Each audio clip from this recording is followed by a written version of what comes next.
Welcome to this meeting of the Dingwall and Seaforth Area Committee.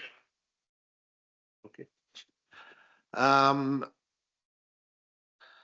we'll just move on immediately. Are there any apologies for absence, Rachel? We have got apologies for absence from Councillor Kennedy this morning. Okay, thank you for that. And Margaret Patterson, Councillor Patterson is online. Good morning, Margaret. Good morning. You can obviously hear us okay. I can, thank you. Morning. Are there any declarations of interest or transparency statements? Nothing from Nope. you. No. Okay. In terms of the recess powers, the committee is asked to note that the recess powers granted by the council at its meeting on 25th of June of this year did not require to be exercised in relation to the business of the Dingwall and Seaforth Area Committee. Moving on to agenda item 4 is the police report. Delighted to have us with us this morning, Chief Inspector David McAlpin, and he will deliver the police report for us. Good morning, David. Morning, Chair. Morning, everyone. So I understand the report's been circulated prior to the meeting, so I'll just obviously sort of skim over some of the points. Obviously, the figures within the report cover the whole of the north of the Highland Area Command, which is made up of other area committees. So I do have some localised figures for you if you wish. Just again, the figures within for the 5-year averages are still impacted by the COVID years, so the COVID stats are still within the reporting 5-year average period. So going on to page 3, the local policing priorities are there: the road safety and road crime, acquisitive crime, serious organised crime, antisocial behaviour, violence and disorder, protecting vulnerable people, and terrorism and public order. Page 4 of the report goes into a wee bit more detail about road safety and road crime. So unfortunately, this reporting period for 2025-2026, there's been 6 fatalities in the North Highland Area Command, which is up from 3 from last year.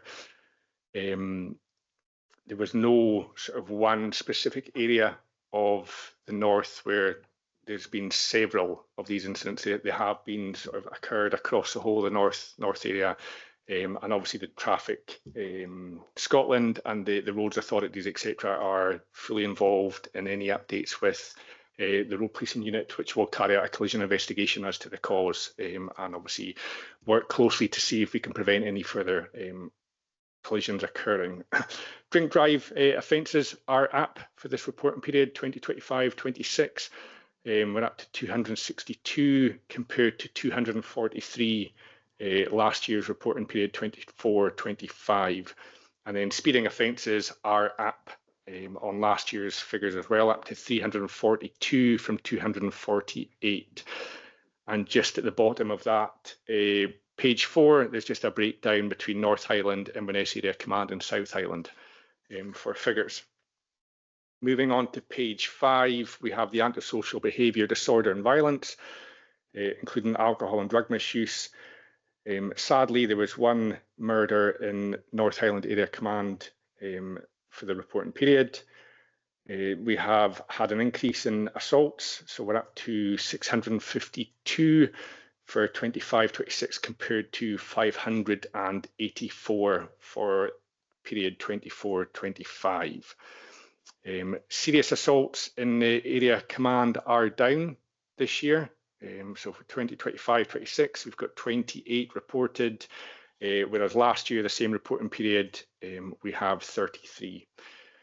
And then drug possessions are roughly the same as last year, just a variance of 4. So we've got 303 drug possession offences compared to 307 for 24-25. Moving on to page 6, in terms of acquisitive crime, a positive figure that we have is that house breakings for dwellings have significantly reduced So for the reporting period 25-26, we've got 30, compared to 24-25, we had 55 reported. So that's a positive.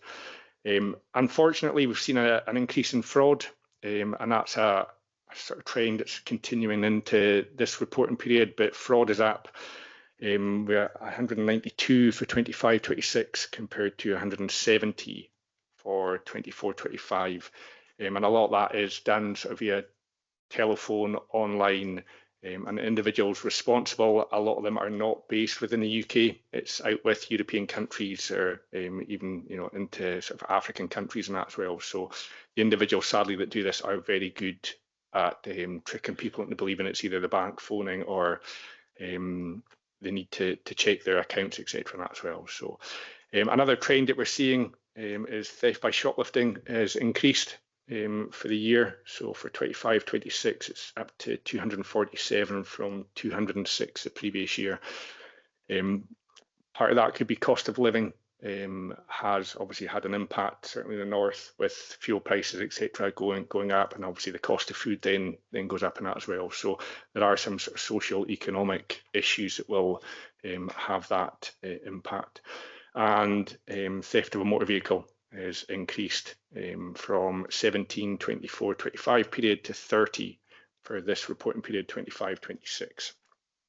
Just at the bottom there, obviously we do work closely with banks. They do have banking protocols regarding the online fraud, so we do stop a lot of online frauds through this banking protocol, and generally it's people who fall for it. The bank will see anomalies and they will obviously put a stop to any transfers and that as well. So that prevents a lot of people from losing a lot of money. We work closely with Royal Mail as well regarding anything getting sent in the post, and obviously Rural Watch is very good up in the north with that sort of community links that we have with individuals. Moving on to page 7, to do with protecting vulnerable people, we have had a reduction in the number of reported rapes for the reporting period 25-26. It's at 54, and the previous reporting period for 24-25 was 67. Domestic crime or domestic crime related incidents have increased from 510 24-25 to 570 in this reporting period. I would like to think that the support and confidence that victims can have for reporting will play a part in their reporting this to the police, and that they will get their support and signposted to relevant agencies for that correct support and assistance where required. Just on that sort of table, the number of missing person reports has reduced, which is positive because missing person reports can take up a lot of staff hours.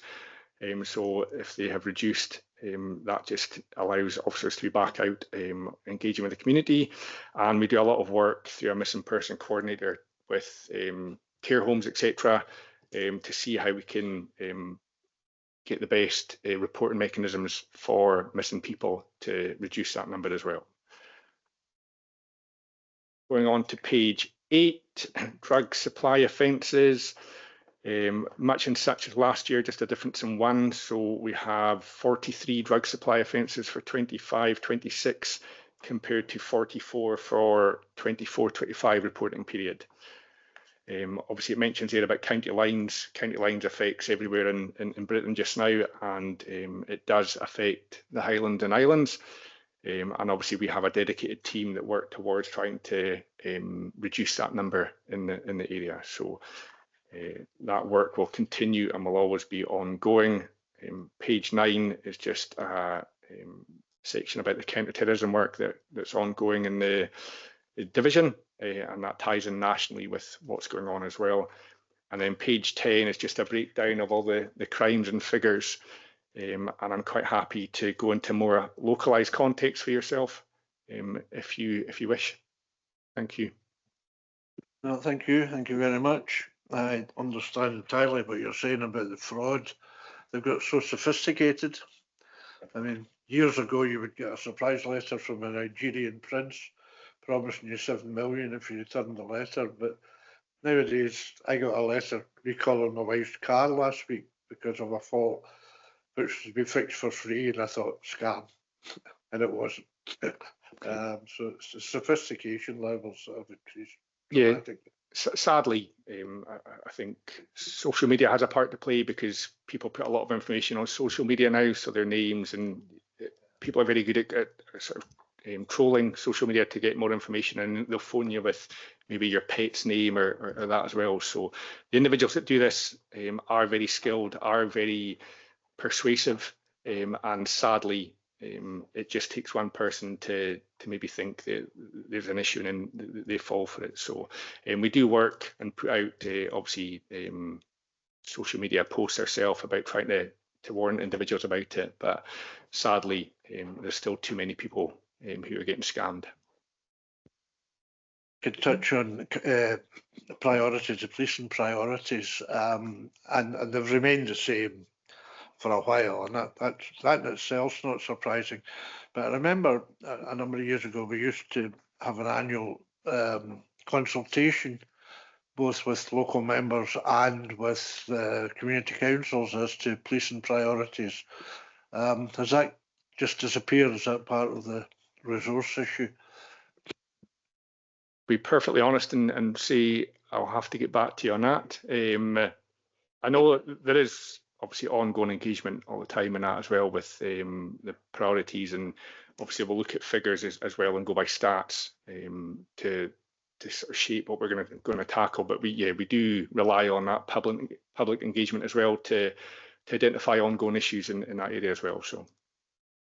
Okay, members, I'll open that up for questions. I see Councillor Patterson's hand up. Come on in, Margaret.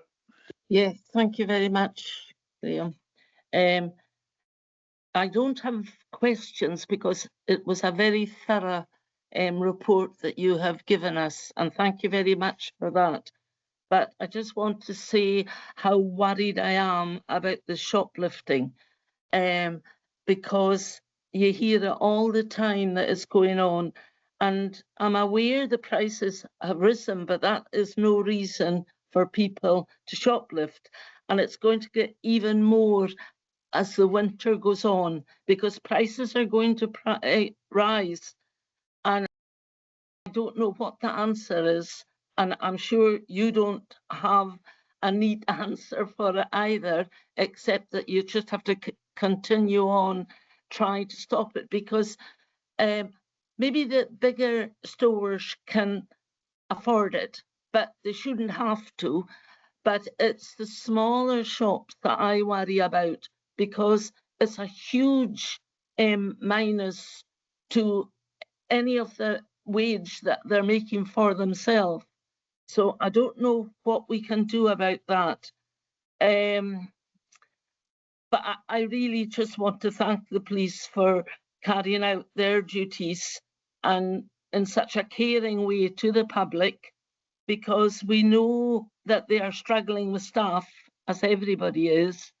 And I wonder, the one question I would have is, do you have enough staff to cover everything? Because we don't see them on the street now, but I know that's sort of stepping back to long ago that we always had them. But I'm not even seeing many police cars, except if they've got the blue lights on, and there seems to be an awful lot of having to attend accidents and things. But I just wonder how you manage to cope with all that. And please pass on, my thank you, because I don't know where we'd be without you. Thank you. Okay. No, thanks, Councillor Patterson. I'll probably start with the question about staff first, and then I'll just give you a wee bit of context about the theft by shopliftings.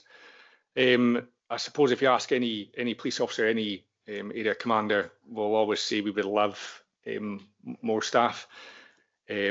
Just to give you a wee bit of context, there are sort of constant work ongoing with regards call volume to how many staff you have on and that as well, to make sure you have the correct sort of resources available.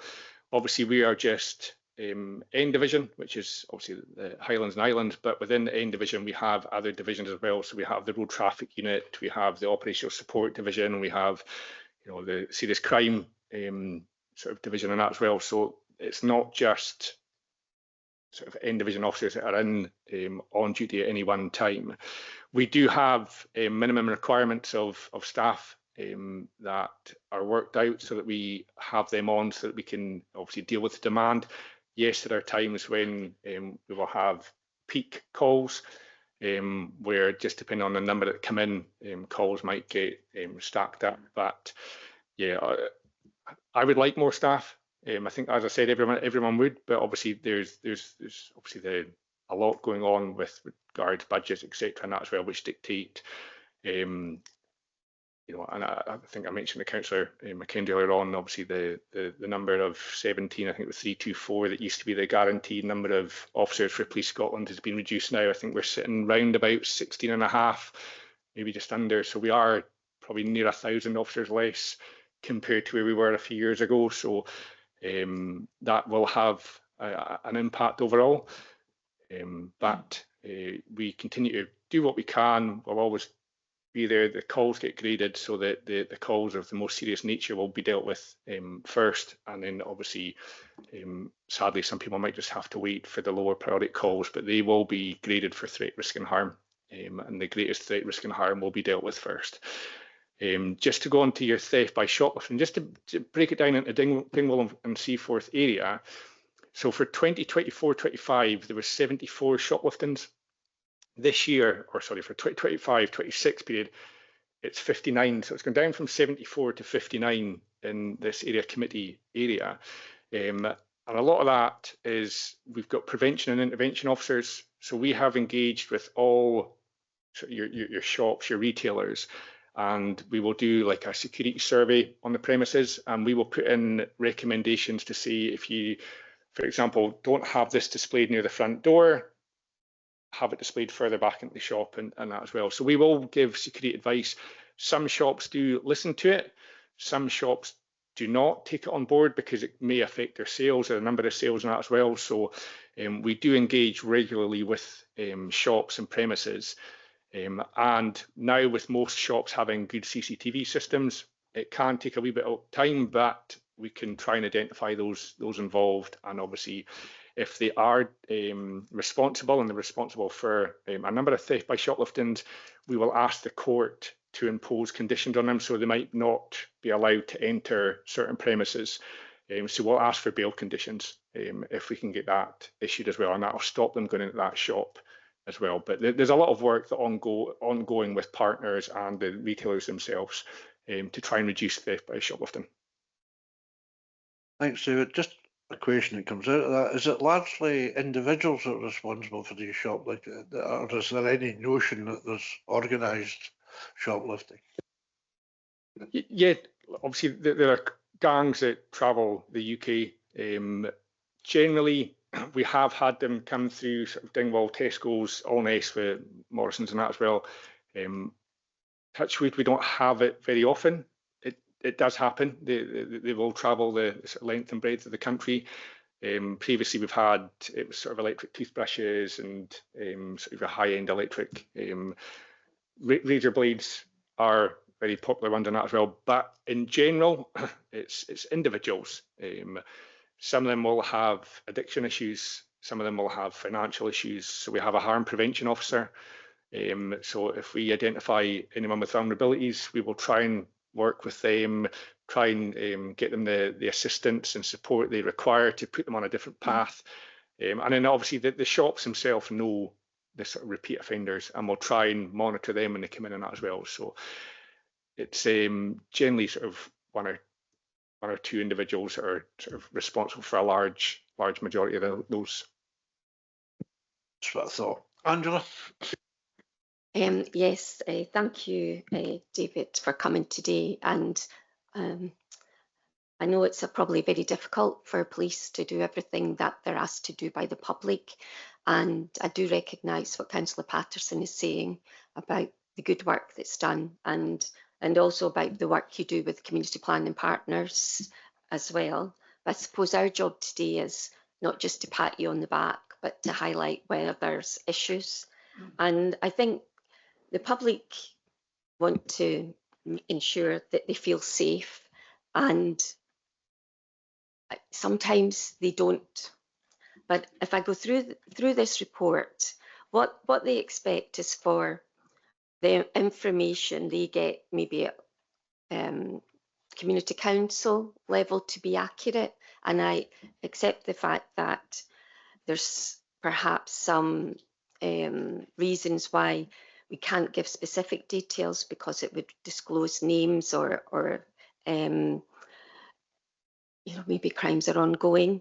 But I think that even in this report today, there's at least 3 mistakes that jump out at me, which probably has nothing to do with you.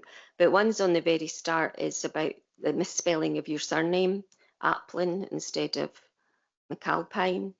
And also on, it should say implications rather than applications on page 4.1. And on page 10, where you talk about the HMICS,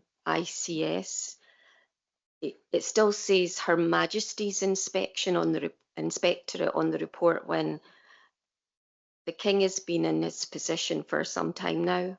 And it shows that it's what community councils kind of feel, that sometimes it's cut and paste and not actually relevant or up-to-date information that they receive.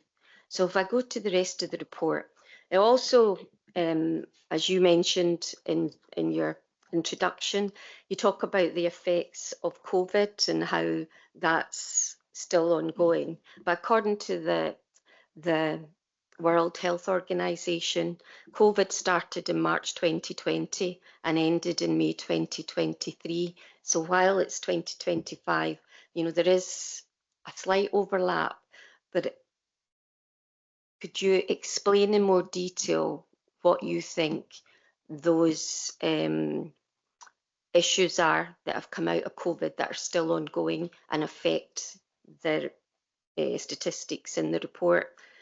You mentioned about domestic abuse. If I just go through the pages, is that okay, Chair? So it says in the report that crimes of dishonesty that are reported to the police will be robustly investigated. And I wonder, given even what's been on the television on BBC this morning, where it says there's a 19% increase in shop crime, and it can take up to a few days before the police turn up or respond to it. Do you see that reflected in Highland and in particular in Dingwall and Seaforth, that it can take quite some time before police officers are able to go and investigate the crime? Because I know in my local area that has been the case, and sometimes they haven't turned up at all. Speeding is up, as you mentioned, nearly 100, almost 100 since last year, and that will be the traffic police that are based in the police station that are dealing with that. Could you maybe expand on that and on drugs while driving? You know, what's the main concern of the police? Is it speeding on the A9 or elsewhere on the main roads, or is it in the housing areas through the B or A, you know, the smaller roads? Because most communities complain about speeding in their area. And I just wondered, I know that maybe about 6 months ago, the police did some speeding in Conan Bridge, and that was well received by the public. And sometimes it's the visibility of the police reassures the public that they are there and that it will make a difference. When you page 9, where you mentioned the banking and the fraud is up 22 since last reporting, and the protocol that you have with banks. With so many local banks having closed, has this had an effect on your ability to speak to banks locally? You know, Dingwall, we've got no banks left now. Many communities are the same, and older people and those that don't drive have to travel to Alness or to Inverness in order to get a bank. have you seen an increase in the fraud as a result of people not being able to access their local bank, or is it more online fraud, as you kind of touched on there? Rape on page 10, down 13. Is that because there's been less reporting, or do you think that people still have confidence to go and report it to the police? And domestic abuse is up 60, which is a huge increase, but I know the police work very closely with Women's Aid and other organisations that are involved with domestic abuse. The missing persons at 38, is the protocol with social work improved for those, because there was a report to, is it health, social care and wellbeing earlier this week? I kind of caught the end of it. Is the protocol improved where that perhaps some of the young people are not missing, they're just late?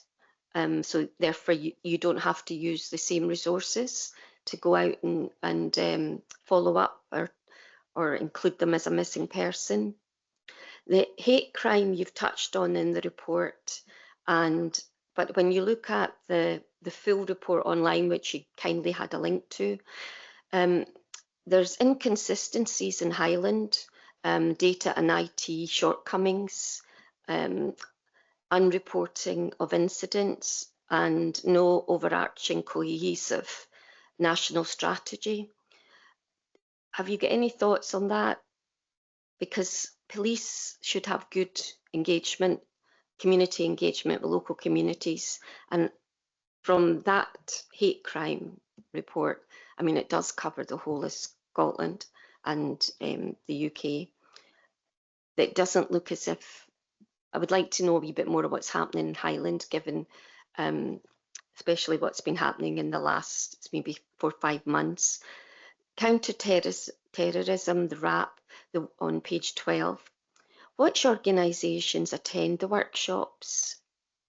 And the ACT early intervention, when, where and who attends these meetings? Is it just the police? Is it community planning partners? You know, I just would like to maybe understand more about who's involved in these meetings, which are, I believe, UK initiatives. What's done locally? Because I feel there's a whole, what do you call it, smorgasbord of things here, but some of it may not be as relevant, or we might not have that information in Highland, and I would like to focus on Highland and in particular Dingwall and Seaforth today. On page 13, there was quite a few about like cruel and unnatural treatment of children. It's up, sexual common assault up, theft from vehicles up, shoplifting up, driving carelessly up, speeding up. You know, there are a lot of things that are up, but it's people that's doing that locally in Highland. What can we as communities and as the council do to help reduce some of this? And for quite some time, as a number of communities have been raising issues of antisocial behaviour, and they feel that there should be zero tolerance in many instances of antisocial behaviour. Most people are law-abiding, but some of the antisocial behaviour is caused by the increase in drugs or other people that need support. And you mentioned the harm prevention officer, who I think is funded by drugs and alcohol. Are they a police officer as well? Are they? So that's my last question. You'll be glad to know.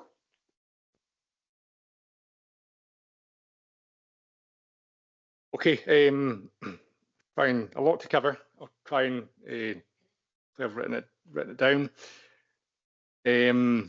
So I mentioned the 5-year average in terms of COVID, because the figures from COVID are part of the 5-year average. So certain crimes will have been not as prevalent. So with all the licensed premises being closed, etc., and that as well, your antisocial behaviour in licensed premises will have gone down, but it's not probably a true reflection because it's part of the COVID years. So with the restrictions we had in COVID, certain crimes will have reduced.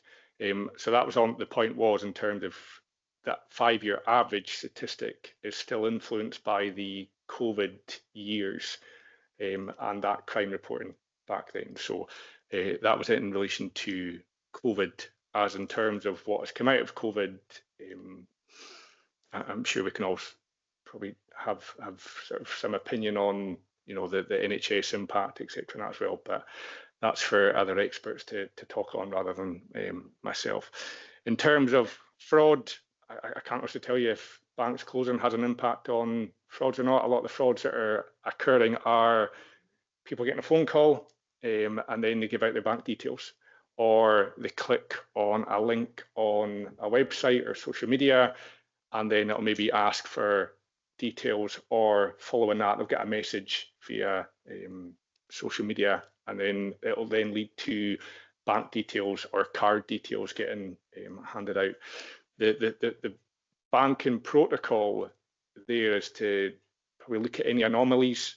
So sometimes if you use your credit card a lot in a day, sometimes there might be a stop in it until you phone a number just to confirm that it hasn't been stolen, and you know, but it might just be that that day you're using your credit card a lot. But if there's certain values of money on an account, or an individual who hasn't used their account for 3 months is suddenly using it every day, they would go, well, that's actually doesn't look normal behaviour. Let's put a stop on that and then ask and see what we can do on that as well. So in terms of contacting the bank, we've got a financial investigation unit. They're in liaison with the banks pretty much every day, depending on what crimes and that come in as well. But we have that unit that's specifically for financial investigation, and they have that close working relationship with banks and that as well. And I can't also tell you if, obviously, a lot of people nowadays will be using banking apps and contactless rather than, yeah. So in terms of the rapes being down, so you mentioned domestic abuse. There is quite a significant amount of the rape figures and domestic abuse figures that will be non-recent.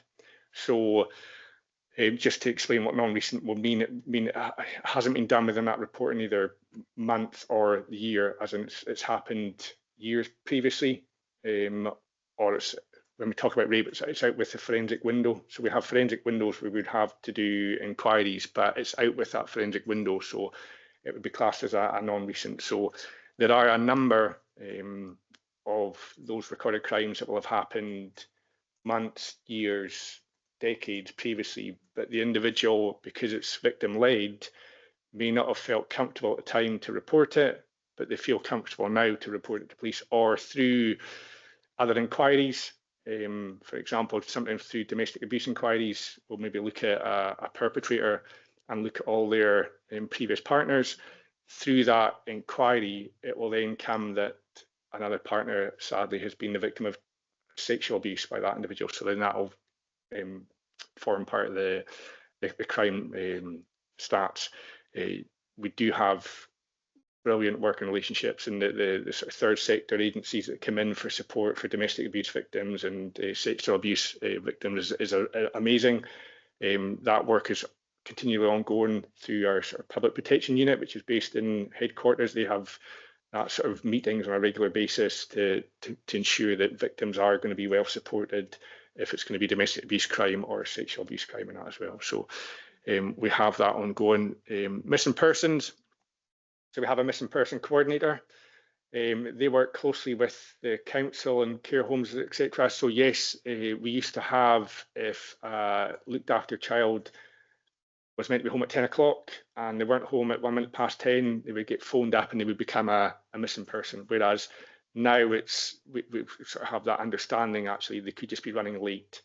So we have protocols and processes in place to try and work more closely with the care homes, but also understand that these are young individuals we're working with and that as well, and sometimes timekeeping is not their priority, and getting home and that as well. So we have that close working, and things are improving, which does obviously help with officers attending calls, etc. and that as well. In regards to hate crime, I think you were on about a national report. I haven't seen that national report, but in terms of a hate crime for your specific area for Dingwall and Seaforth, if you bear with me.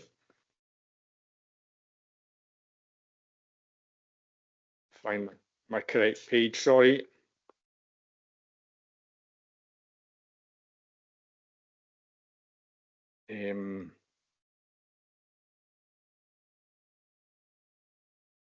Sorry, Because that's where it says Her Majesty's Yeah. Inspectorate of Constabulary. I will come in back here when I find it. But so we've got hate aggravated conduct, stirring up hatred. Again, probably a slightly different context from the report you were on about, but for hate aggravated conduct, and including stirring up hatred, you had 2 reported in 25-26 for Dingwall and Seaforth, whereas last year it was 4. So if anyone is the victim of a hate crime, we have forms that we submit for them, and we make sure that they have that sort of wraparound support in that as well. So depending on, you know, for example, quite a few of the hate crimes will be directed towards officers who are arresting individuals in that as well. So a proportion of that will be the officers will be the victim of the hate crime. But for members of the public, there are mechanisms that we have in place to highlight that to partner agencies and that as well. So again, we can sort of make sure that that support is provided here as well. So I would like to say, generally, North is a very good, safe area to live in, and although it does happen, it's not a prevalent crime compared to other areas, probably in the UK and that as well. In terms of CT, sadly not my area of expertise. We do have a CT lead officer for North Highland. They're the preventions and interventions officer up in Wick. And we do have an inspector who's in a national sort of unit. They sit, their offices in Dingwall. So although they cover the whole of the north, they actually sit in Dingwall. So they have a close, because they're from the area as well, they have a close interest to make sure that everything is okay with regard to CT World. But in terms of the partnerships, we have Scottish Fire and Rescue, NHS, social work, education, all your partner agencies, even probably representatives from the council will attend meetings as well, where they will be given updates on a regular basis. So there is that close working relationship across. You have the sort of national CT portfolio, but that just leads into the sort of more localised context in that as well. In terms of traffic crime, you are right. I think if you look at the traffic crime figures, pretty much most of them have increased.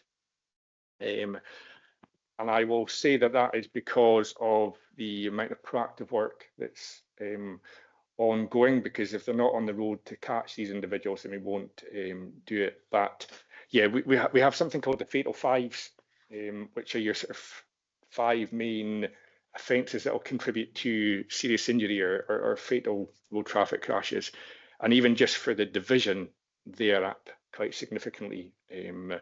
So your fatal 5 are obviously speeding, driving carelessly, dangerous driving, if you're driving under the influence, seatbelt and mobile phone offences. Drag driving, probably we're the highest we've had it. Detection, the methods for detecting drug driving now are obviously with technology are a lot more advanced. But I would probably say, although I can't give you exact figures, but drug driving is probably increased more than drink driving now. And is that an indication that there's more people taking recreational drugs? Is it an indication that people don't realise how long these drugs are in their system for?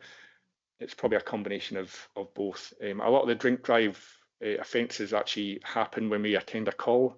So as part of our processes, we'll breathalyse and do saliva checks, and that's when we get the positive results in that as well. So we will go to areas that have been identified for a lot of road traffic crashes. So through analysis, we'll find out where the areas where there's been serious crashes and that as well, and that'll dictate again in response where the camera van goes as well to try and reduce that. And road traffic department, we've got police officers that actually sit in Traffic Scotland. So if there was we've had 6 fatals in the reporting period, there will be an officer that will come out after and attend that locus with somebody from, if it's Traffic Scotland, if it's the A9, or if it's one of the more local, it'll be whether it's a Highland Council or Bere, but they will attend and they will review that locus to see what could be put in place to try and mitigate any issues in that as well. Sadly, some of it just comes down to driver error or driver impatience, and sadly we've got the catastrophic injuries that we do. But there's continuing ongoing liaison with partner agencies for that. Antisocial behaviour, if we can charge somebody, we will.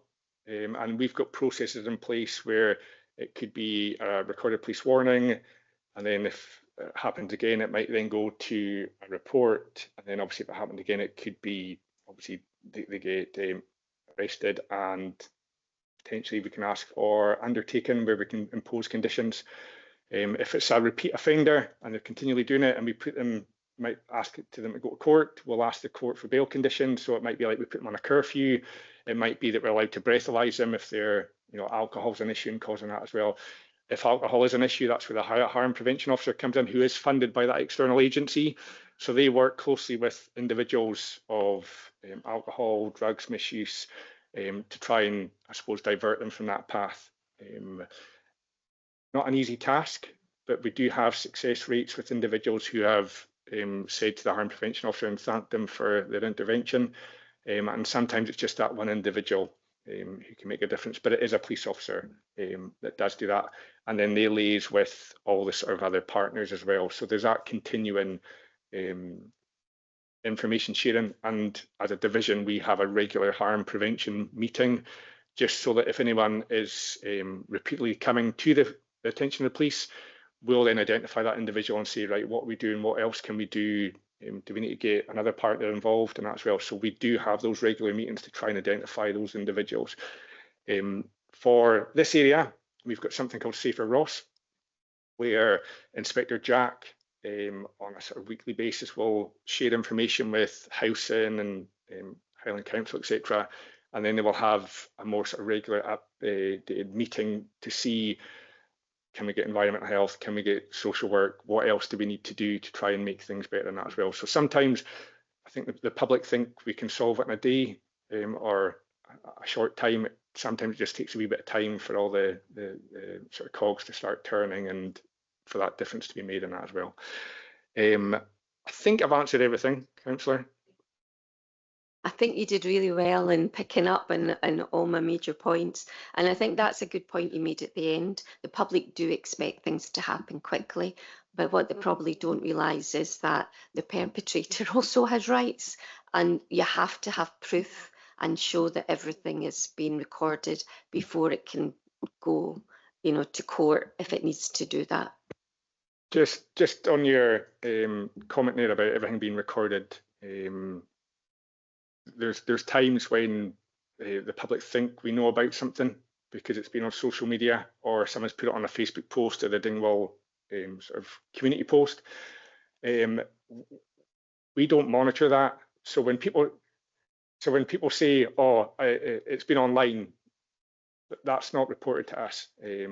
So when there's sometimes we don't know about an ongoing issue, whereas the community do. But all I'll say is, there's Crime Stoppers, there's obviously 101, obviously if it's an emergency, 999, but there are ways to report it. The community councils have now ways to report stuff to the police, which again, I'm sorry, I'd go back to your theft by shoplifting. I think it was in terms of, so if a call comes into the police, it gets assessed in regards to threat, risk and harm. So if a shoplifting has occurred and the person has left the area, in terms of the priority, it's not ongoing, so the priority will fall, but it will be recorded and an officer will be assigned to attend.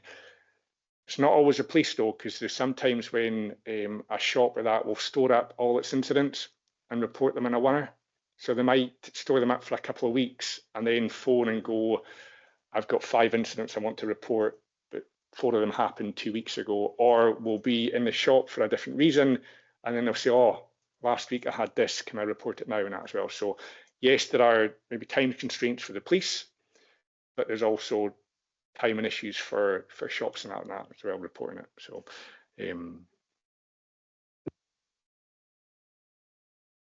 okay, thank you for your questions, Angela, and thank you, Dave, for the responses you gave. And I think it's clear from the responses you gave that the public that are watching this and us indeed will see how much good work is actually going on. And thank you for elaborating on that. I think the message I would want to give from here is I think there are a lot of reasonable people out there that think we won't phone the police because we don't want to bother them. But I think the message has to be, by reporting things, you're actually helping the police to gain a corroborative view of what's going on. And, you know, if you're worried about something, phone. Yeah, I totally echo what you said there. If we don't know that something's ongoing, we can't do anything about it. So please phone us, and then it gives us that bigger picture to deal with any ongoing issues and that as well, and we can put plans in place to deal with it. But yeah, no, thank you for your time.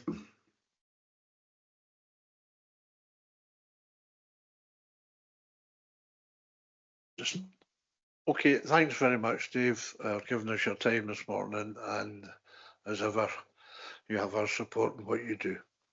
Okay. Cheers, bye-bye.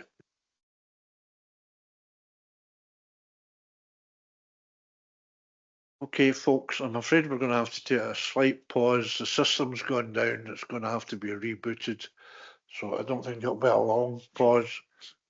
But you get a 5-minute comfort break and we'll come back. Okay. Thank you, Chair. Good morning, members. Hope you can hear me and see me. I had a few issues myself, but it seems to be working now. It was agreed a few years ago that we'd come to all the area committees to report on the burial capacities within each area. News is that you'll see from Appendix 1 that we don't have any issues in the Dingwall area regarding capacity to the burial grounds.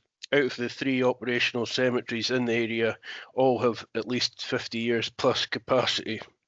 So nothing really else to add to that, but I'm happy to take any questions. Thank you. No, that's pretty much what I expected you to say. Are there any questions, Angela? Yes, thank you, John, for your report. I've got a few questions, and while you say on in the report that the 3 cemeteries have got, excuse me, have got capacity, which is good, and there's not been many applications for layers to be bought. Can I confirm with you, because there's a capacity of 10 years, the public can still buy layers? Because I know in some cemeteries, if the capacity is down to, is it about 5 years, there's a reluctance to sell layers. Could you maybe clarify that? And my other questions are on, although the 3 cemeteries that are mentioned in the report are in or the 6, 3 are closed and 3 are still in use, a number of the residents within our ward actually get buried in Outurn Cemetery and in Urry Cemetery. And while they may be on the Black Isle and in the Wester Ross ward, it would be interesting to know, because the public that, if they do watch this, are probably from our ward, and it would be interested if we could have that in the next report in 3 years' time, or whenever it's coming back, as well, just as a separate paragraph, because that is where they are being buried.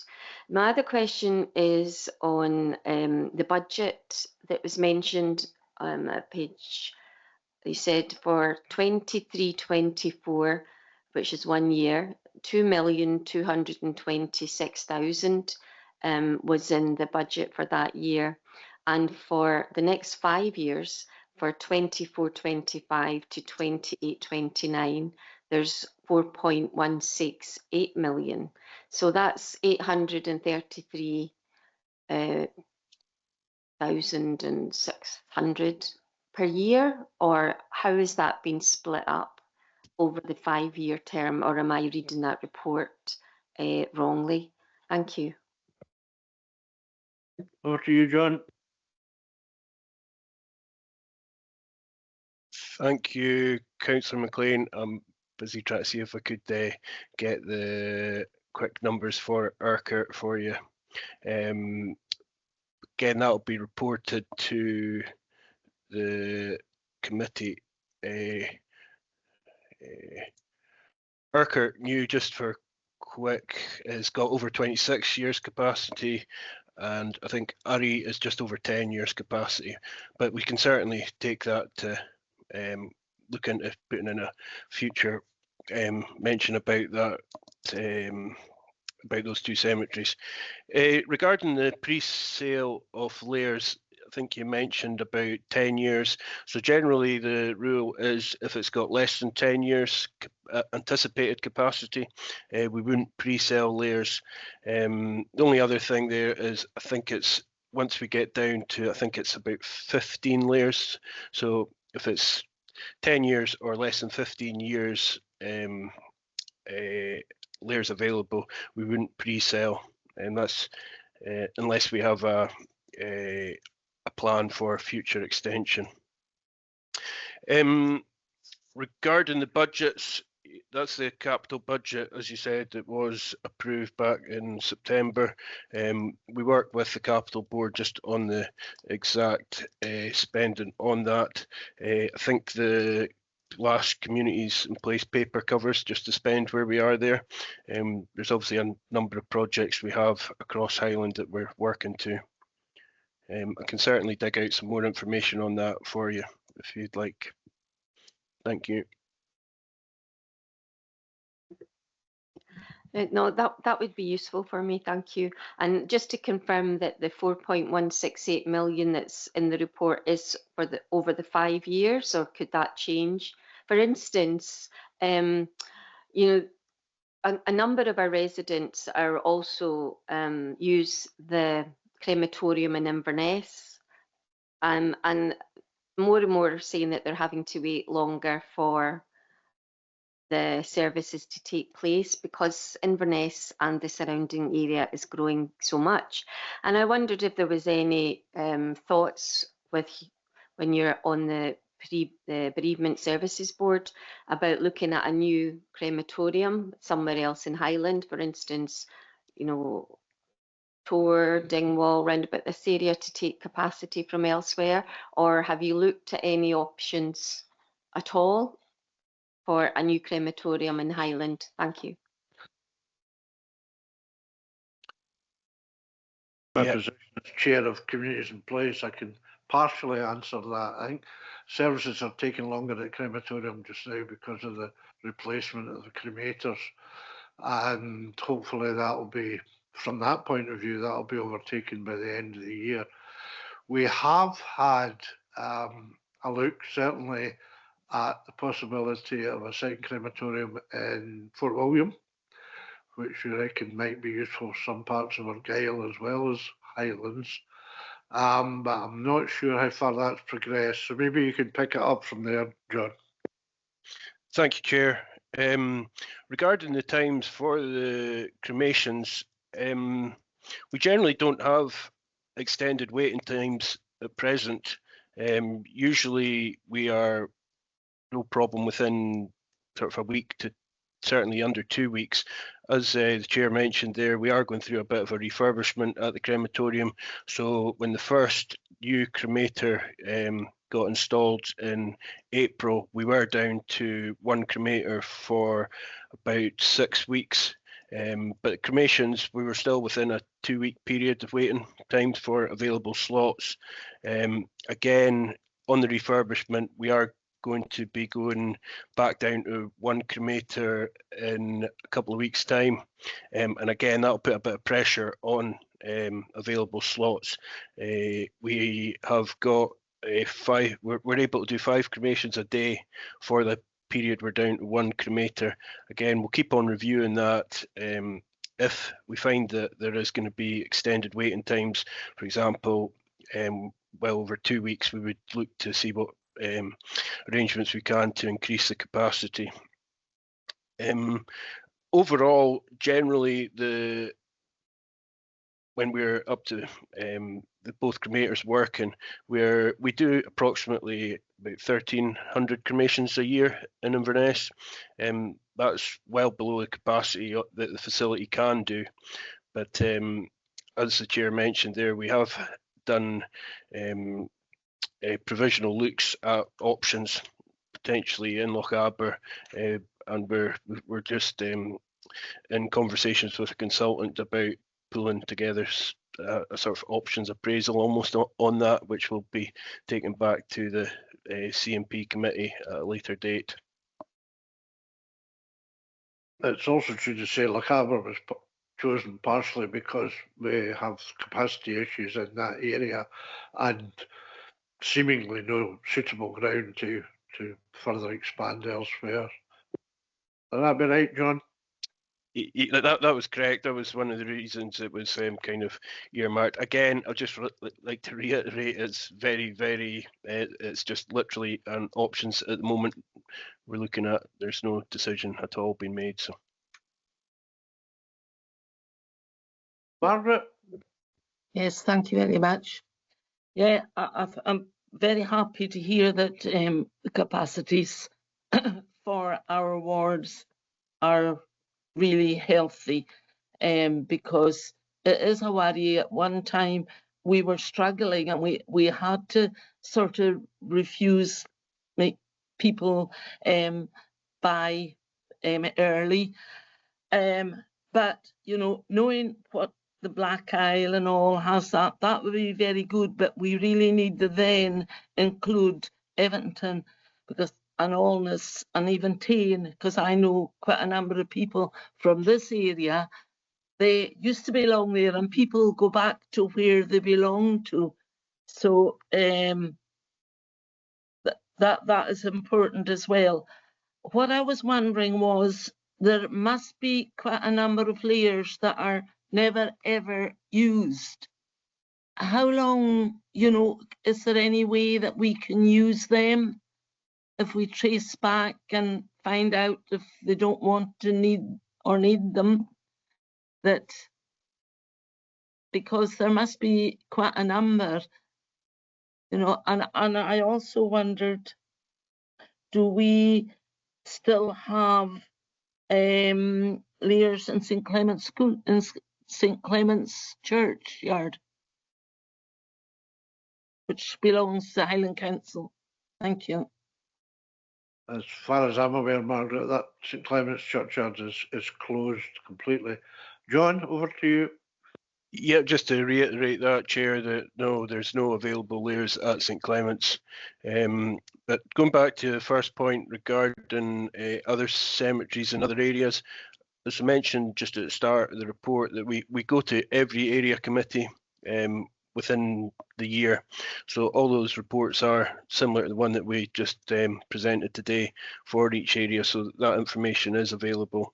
And again, in the communities in place, we also report back on that, but probably the community in place ones is probably more the ones that where we have slightly more challenges. But if there's any information that we can share, certainly happy to do that. Regarding the layers, layers were always purchased in perpetuity, so it's very difficult to reclaim those layers now, but regulation came in last year that now the layers are only purchased for 25 years at a time, and then before they have to be renewed. This will give us in the future, we will not have layers that have not been used.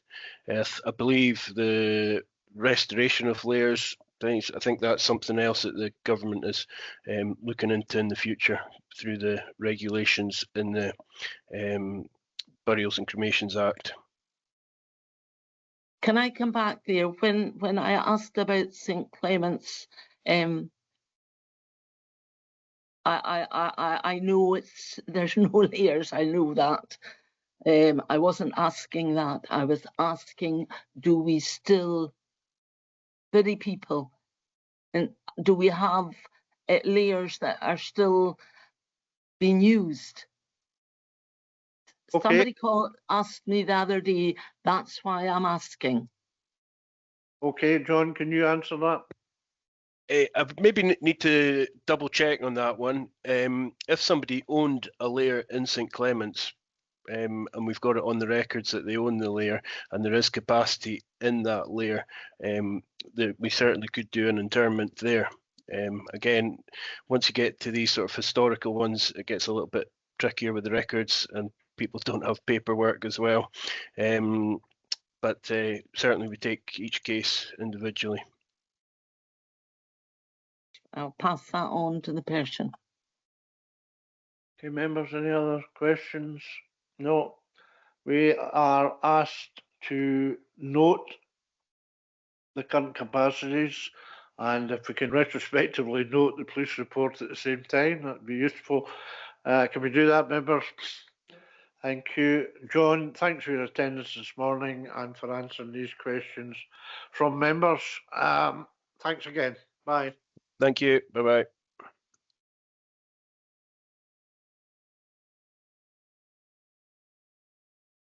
Okay, agenda item 6 is housing reports and capital report. And we've got Gavin McKenzie, Senior Maintenance Officer, with us online this morning. Over to you, Gavin.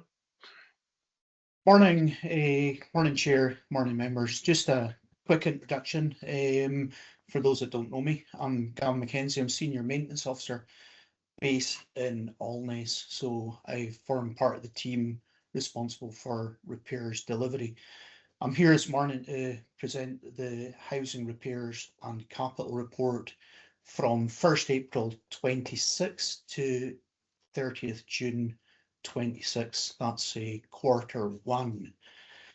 I'll start this morning and note that the information provided for the performance report is from 1st of April 2026. I'd like to draw your attention to section 6.3 of the report, which is the average length of time taken to complete emergency repairs. Note that this is measured in hours with a target of 12 hours. The Scottish Housing Network benchmark being 3.4 hours. For Q1, Dingwall and Seaforth returned at 3.9 hours, an average of 3.9, with a Highland average of 4.3. The average response time for emergency repairs at Dingwall and Seaforth remains well within the 12-hour target and better than the Highland average. So our emergency repairs performance remains consistent with previous quarters. Moving on to 6.6, this is the average length of time taken to complete non-emergency repairs. Note that this is measured in days with a target of 8.9 days, with a Scottish Housing Network benchmark of 8.6. Again, for Dingwall and Seaforth for Q1, the average was 6.4 with a Highland average of 6.6. So our average completion time for non-emergency repairs in Dingwall and Seaforth has shown a bit of improvement this quarter and is significantly better than the 8.9 day target. Non-emergency repairs has shown a significant improvement when compared to previous quarters. Section 7 of the report moves on to void management and average relet times. Average relet time is measured in days with a target of 55.6 days. Scottish Housing Network benchmark of 51.9. So in Q1, in Dingwall and Seaforth, the average was 43.44 with a Highland average of 33.87. So average relet time for Dingwall and Seaforth void properties has improved this quarter, still slightly higher than the Highland average. Some factors impacting on this are that we're getting some properties requiring quite a bit of additional work to return to lettable condition.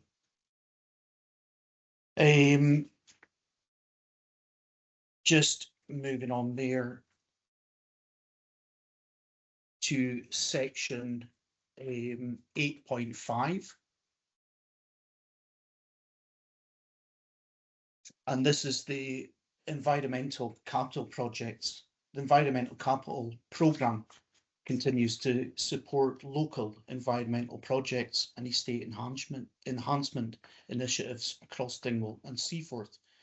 It's a member-led budget, priorities informed through local engagement and ward business meetings, with officers continuing to review opportunities to maximise the benefit of available resources.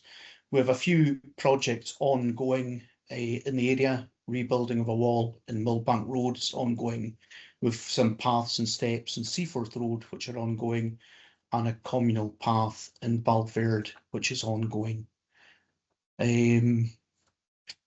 We also have at the moment we have a garage report which has been compiled, and we're going to take that forward. We're just looking at an action plan at the moment, and we'll come back to you with that when it's been compiled. So that's really all I have from the report at the moment, and happy to take any questions. Thank you for that, Gavin. Yeah, it's good to see performance improving in Dingwall and Seaforth, particularly in the non-emergency repairs. It's fairly dramatic actually to go from 9, 8.2, 9, 9.3 to 6.4. Maybe you could just tease out for us why that's the case and whether we can look forward to that continuing, that improved level.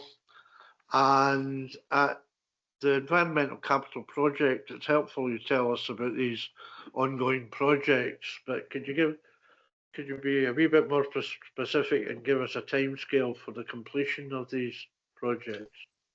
Yeah, absolutely. I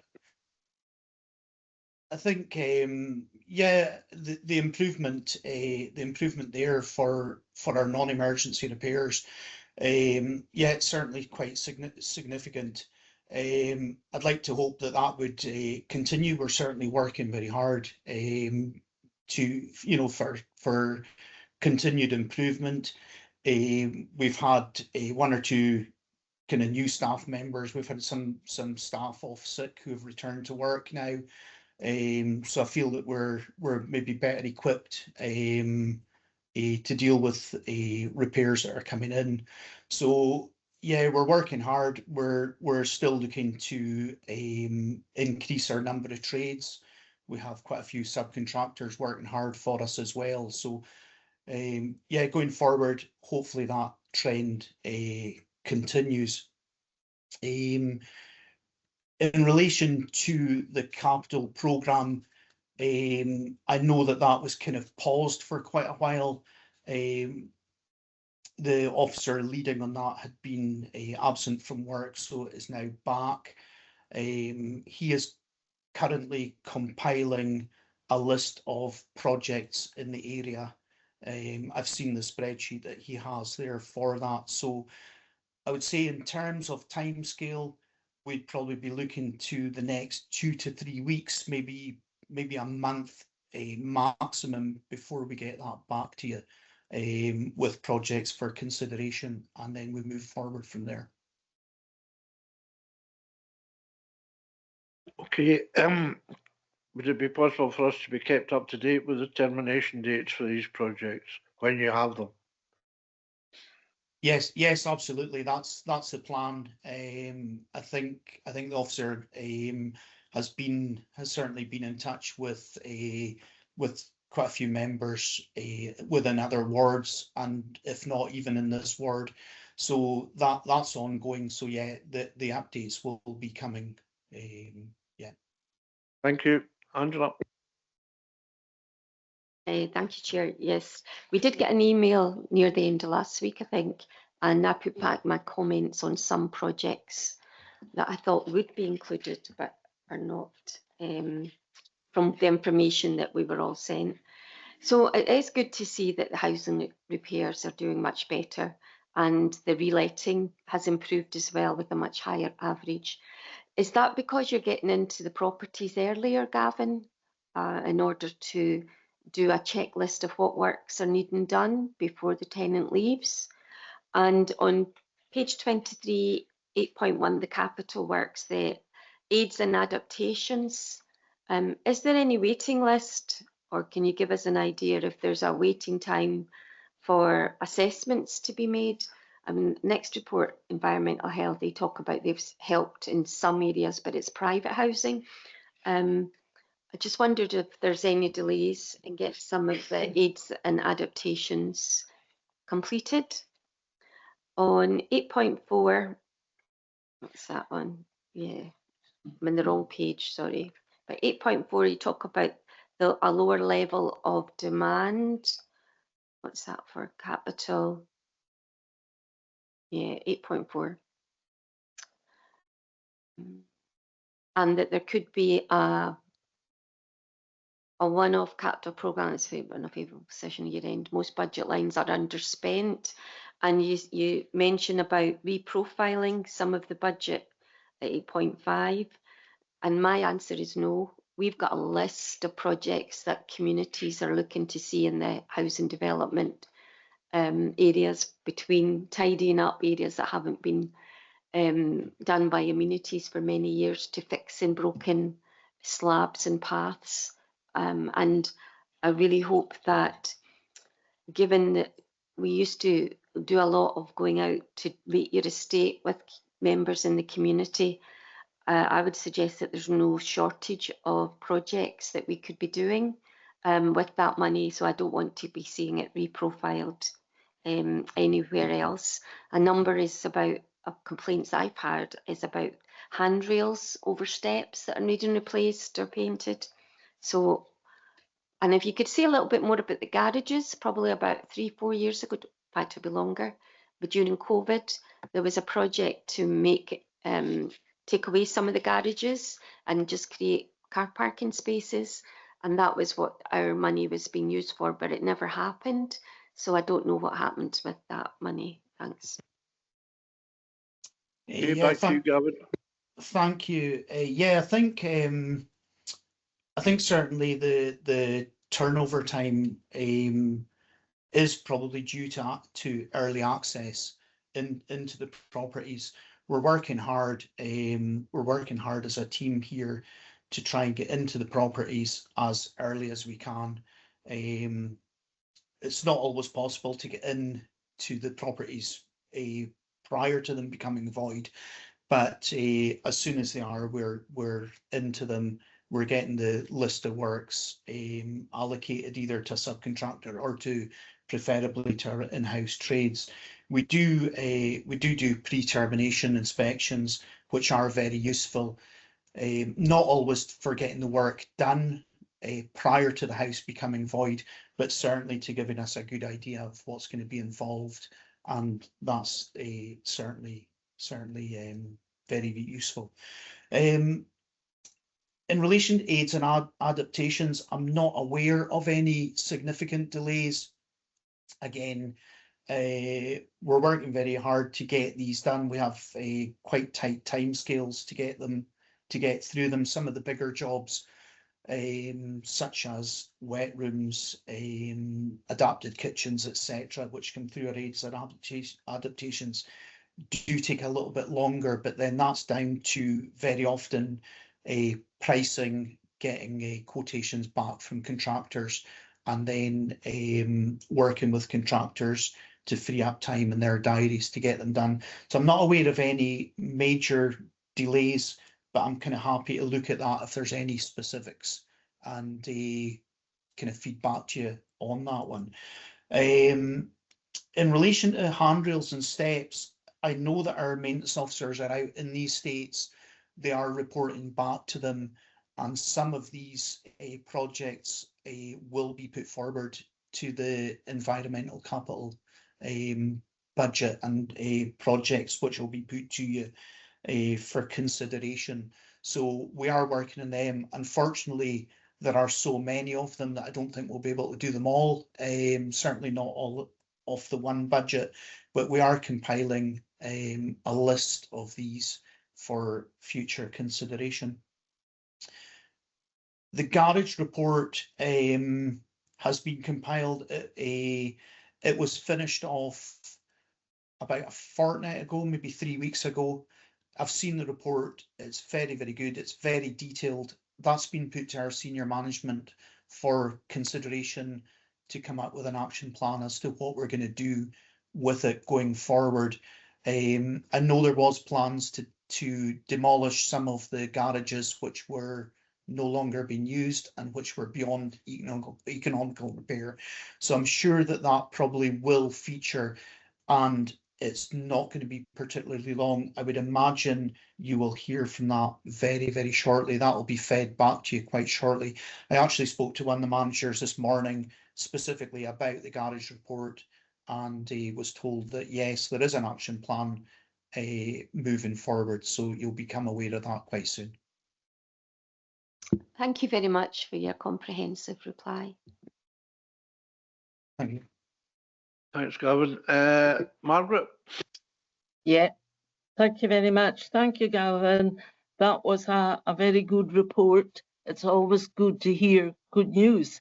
I know that quite a number of our tenants have been in touch with me, including my daughter, to say how quick now that you're attending for repairs, and also how pleasant and good the staff are. And I think it's really important that they know that people really appreciate it when they get it done, and they're very pleasant with it. Makes a big difference.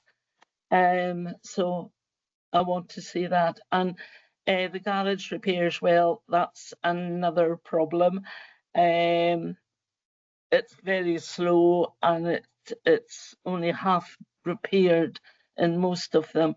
So we need to know, because I suppose if they're going to be demolished, you don't want to have to repair them.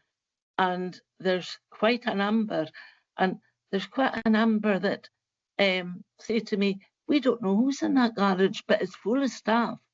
So I hope you know all that, and and it'll be a big job when it comes to it. So thank you. Thanks, Margaret. I'm not sure if there was a question in there. Do you want to respond to that, Gavin? Yeah, no, absolutely. No, thank you very much. It's much appreciated when there's some compliments, and I'm kind of quite pleased to say that the compliments are fed back to ourselves via very often via the service centre, and they are fed back to the trades.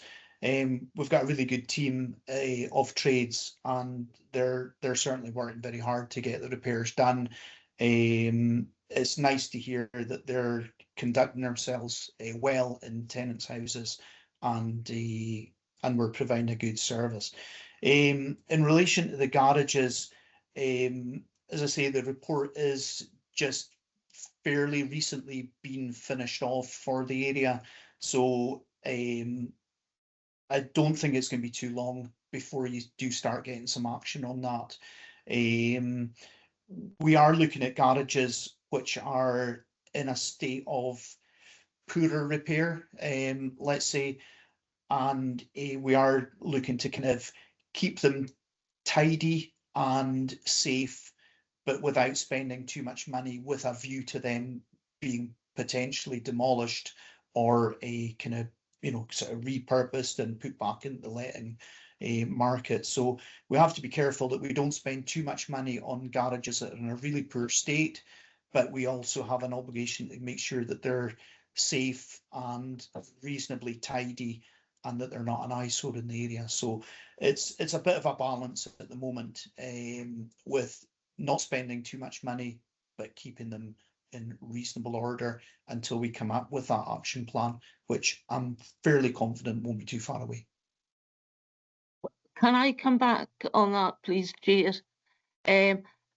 What concerns me is when you've got a row of garages and you've got maybe half of them are well looked after and well used, and the other ones, they're sham empty, or they've had something in there, but nobody seems to know. They never see anybody go into it. What do you do? Do you sort them out and try and get people into them? Because it'd be very not very good if you're not using half of them, because you can't demolish the ones that are in good order that people are using. It's a difficult one, I know. Yeah, yes, yeah, I take your point. We're having a row of maybe half a dozen garages and only 3 are occupied. We are working with the allocations team. I know that they're working hard on lists to try and get people into garages which have possibly been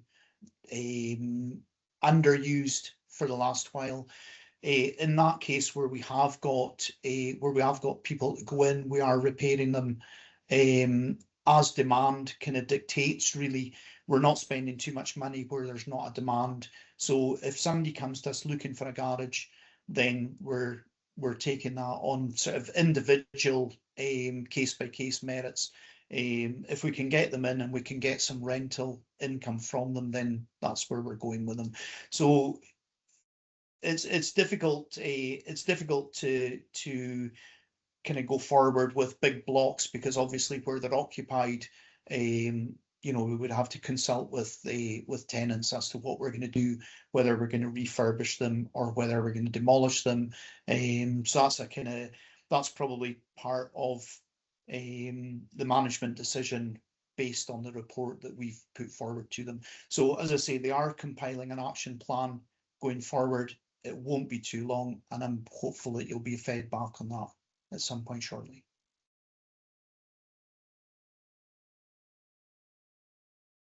Okay, Gavin, thanks very much for that. We'll look forward to that report coming in due course and hopefully soon. Members were invited to note the information provided. Can we do that? Thank you. Gavin, thanks for your time this morning, and have a good day. Thanks very much. Thank you. Bye-bye. Okay, moving on. Agenda item 7, environmental health annual report and activity. Barry's with us here this morning. On you go, Barry. Good afternoon, everyone. Yeah, you've got the report in front of you. Thank you very much for the time to present it.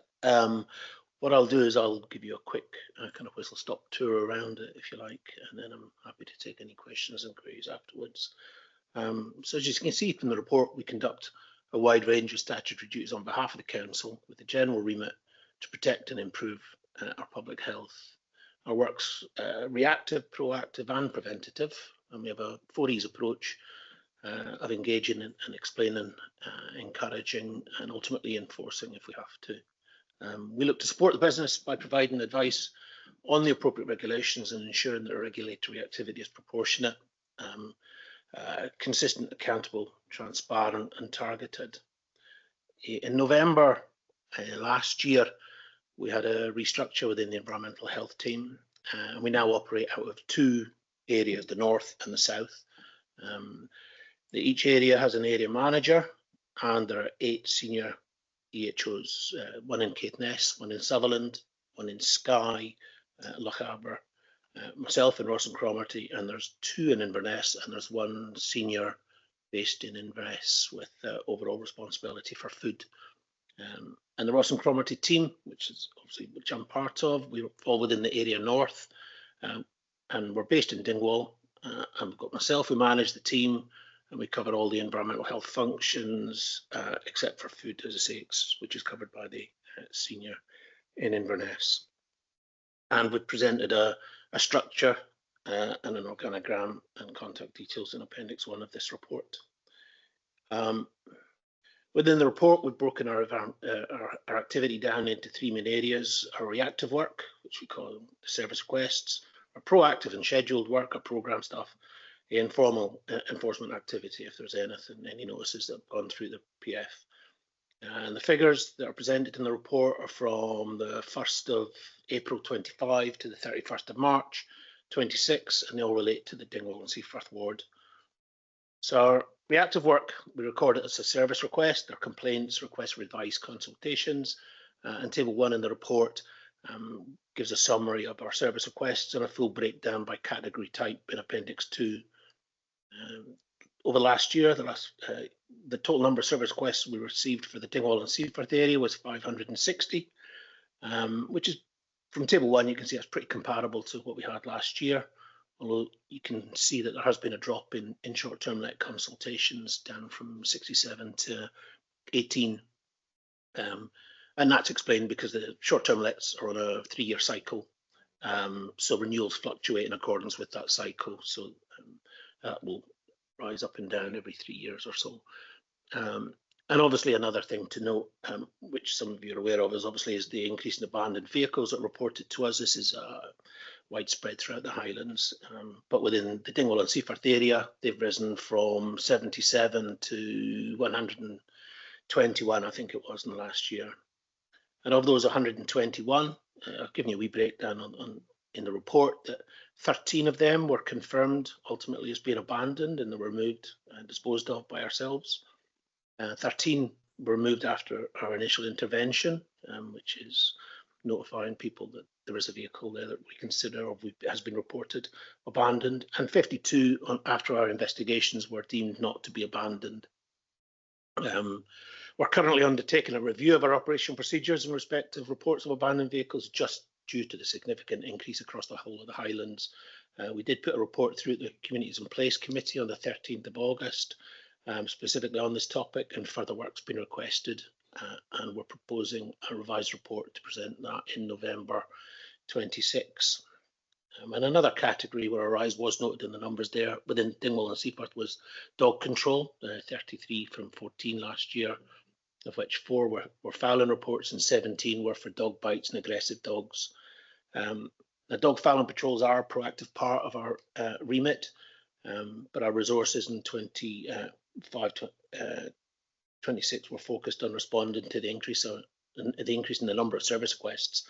But environmental crime and dog control operations are a priority for the team in 26-27. Our proactive and our programmed work, particularly in respect to food safety, between the 1st of April and the 31st of March there were 21 food safety visits, 10 licence compliance checks, 3 approved establishment or export health intervention checks, and 1 food sampling check done. And I'm pleased to say there was no enforcement notices served in the Dingwall and Seaforth area between the 1st of April and the 31st of March. Obviously, local matters there. Abandoned vehicles and other environmental crime, such as dog fouling, they're priority areas for 26-27, and we do intend to increase the amount of proactive work in this field. But I'm happy to take suggestions for any other areas considered a priority that you guys consider priority for this particular area. Highland-wide, environmental health have a role in short-term lets, with over 9,000 applications have been processed there. This is a team in Inverness, help the Ross and Cromarty side of things there. OCV for approved food establishments. We continue to implement the new approach to the inspection of approved food establishments. And this requires additional compliance checks and much more time to be spent focused on these premises. And there's 5 in the Dingwall and Seaforth area.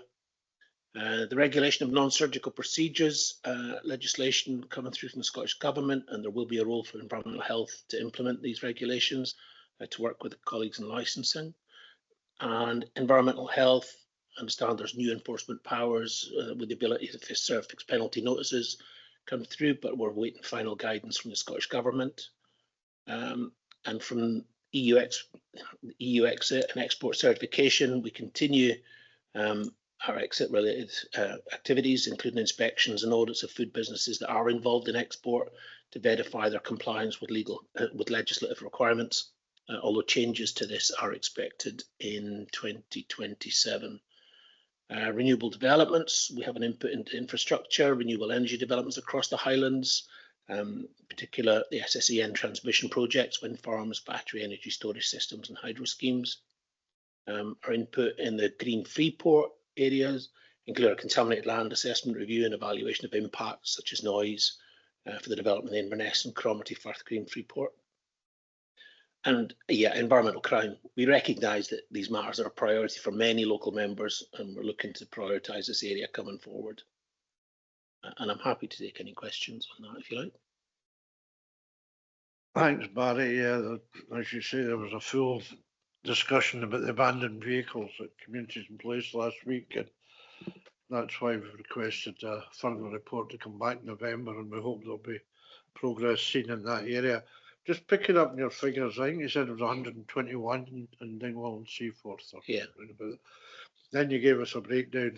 26 had been removed, 52 had been deemed to be not abandoned. That leaves a sizable chunk. Yeah. Maybe another 50 or so. What about them? Okay. Yeah, this is part of, again, the committee last week. It's clear that the public, it's a difficult piece of legislation because there isn't a definition of what abandoned vehicle is, so it's a difficult one for everyone to understand, but it's clear that people are reporting things to us that as they see it as abandoned vehicle, and we can either go and assess, investigate. Some of them are removed after we've stickered them. Some are removed when we first go out. Once we've had a report, we go out and the vehicle's been removed already. It wasn't abandoned, or someone shifted it before we've even had a chance to go out and make the assessment. So what I need to do, and it's part of the abandoned vehicle paper, is I need to try and help signpost people to the right department to to help people understand what is the criteria for an abandoned vehicle, and to signpost people to help them to understand what is. So that's part of the work that we're proposing on the abandoned vehicle paper, is to actually probably improve the website, and because that's obviously where people come and hit. I see people come. I looked at the traffic to that, and people come and hit instantly for report rather than what is. So I need to help them look at it so that their expectation matches what we describe as an abandoned vehicle and what is a nuisance vehicle, that sort of thing. So the ones, I'm just looking for the numbers that I presented here, but for abandoned vehicles, 13 that we've confirmed ultimately are abandoned, and we've lifted them and taken them away. 52 would have been, no, it's not abandoned. Either the owners come forward and told us, leave my car alone, it's my car, that sort of stuff. Other ones that we get are duplicates. Different people will report the same vehicle, and often someone will report the same vehicle several times through the system, and that kind of accounts for the numbers that we're using. Okay, if members will permit me, I'm just going to ask a further question on that. When people do report them, how do we communicate to them to let them know what the findings have been? Okay, we've very recently set it up for so something comes through to our system. An automatic email will now go out to the inquirer, or that an officer will have the officer's name now on it, telling them which officer is actually investigating that case. And once the officer has concluded their investigation, they will now contact the original inquirer and explain to them what our decision has been, whether we've decided it was abandoned and we've removed it, or that in our opinion it's not an abandoned vehicle and that there's no further action that we can take, or that we've reported it to the DVLA if there's tax missing or something like that. Yeah, I think that's because of the frustrations. People feel they've reported that and nothing happens, but it'd be useful to know that something has happened and here is what it is. Yeah, no, that was recognised, and I think hopefully it's now addressed and that people do get that feedback. Okay, can I start with Margaret this time? Yeah, thank you very much, Chair. Good morning, Barry. You know what I'm going to take up, don't you? My caravans and also the car. The one car, at least we've got rid of it, so that was excellent. But it was so sad, the one in Cromarty Car Park, that it took at least 3 years. It was lying there, and it was it's the danger of them when people start breaking into them and there's glass there and everything. So, and I know that it's very difficult when it comes to cars, because people phone me up and they'll say, oh, this car, it's not moved for months. Well, as long as it's got, everything in place, there's nothing we can do about it. But the caravans is a different thing, because I was always told that a car park is not for caravans, they're for cars and motorbikes that can park there. And that was, I informed that years ago. And, there's 4 in one area, and they're taking up the whole car park. So people in houses round about, they can't park their cars there. And surely the car park is for the people that are living there. They've got to go and park their car at a distance and walk back to their house. So I don't think that's fair. And I don't know what the problem is that they're not getting moved. So that's my biggest worry. So I'd like to hear what you've got to say. Thank you. Thanks, Margaret. I know where Councillor Pat's talking about, and it is a source of frustration.